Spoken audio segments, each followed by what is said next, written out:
Hi, Minster here. Welcome to the Ice Crash leveling guide with an episode about endgame. You can find a link to the build and the full playlist in the description. In this video I'll discuss build fine-tuning options and do a quick comparison to another melee skill Earthquake. I'll start off with some latest gameplay footage. My Piranha's hardcore character has reached mid-tier maps. Things are going great. I'm running blue maps. I wanted to reach this state of the game before ripping on harder rare maps. Rolling maps for this character are expensive. You can save currency by having two characters and have an alternative character to run the unwavering cannot be stun maps, for example. That will reduce the cost. Be careful with the boom boom monsters, the bloodline bears champions. Ice Crash obscures the visual effects on the ground, but compared to Cyclone, you have a much better ability to scout with your mouse instead of keeping your right mouse button down to keep spinning.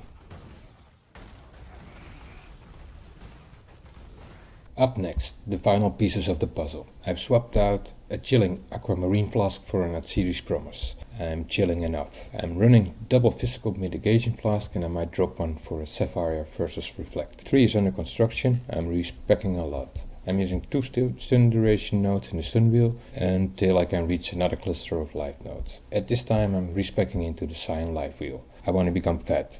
I need 2 more levels and I'll drop the whole left side of the scion.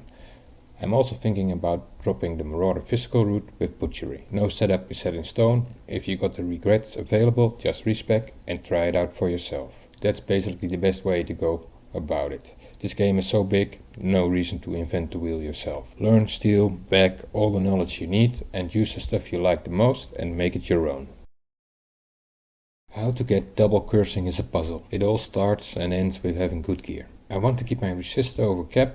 That's having 75 plus 29% resist for mid-tier maps. One source of extra resistance could be corrupted gloves and replace the Asenat gloves. Those resistances are needed to compensate for a curse ring.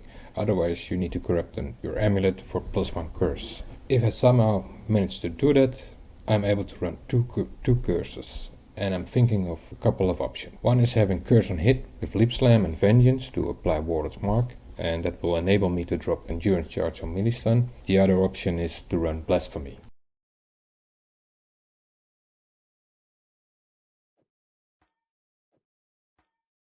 When running maps, it's important to prepare for boss fights.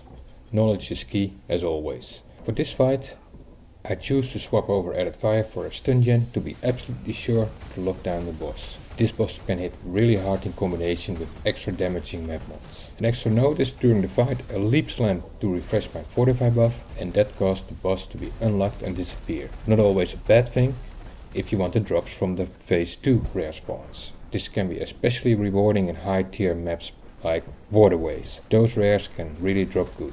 If you stunlock the boss, they will never appear. So prepare for boss fights, change your gems, change your flask, start the fight with all your charges up and things will be a lot easier. Another topic I want to talk about is Reflect. Although this character has good physical mitigation, you might want to adjust for physical Reflect. There are a number of options. Replace the blue gem, increased area of effect for physical to lightning damage. That way you convert all your physical damage into elemental damage. Another way is to use more physical mitigation flask. If you have a lot of grenades and physical mitigation, you can just steamroll through. For elemental reflect maps you might want to fully clear with a physical gem, and that does not convert physical damage into cold damage like Ice Crash. For example, you can use ground slam. In this last clip you see me compare Ice Crash with Earthquake.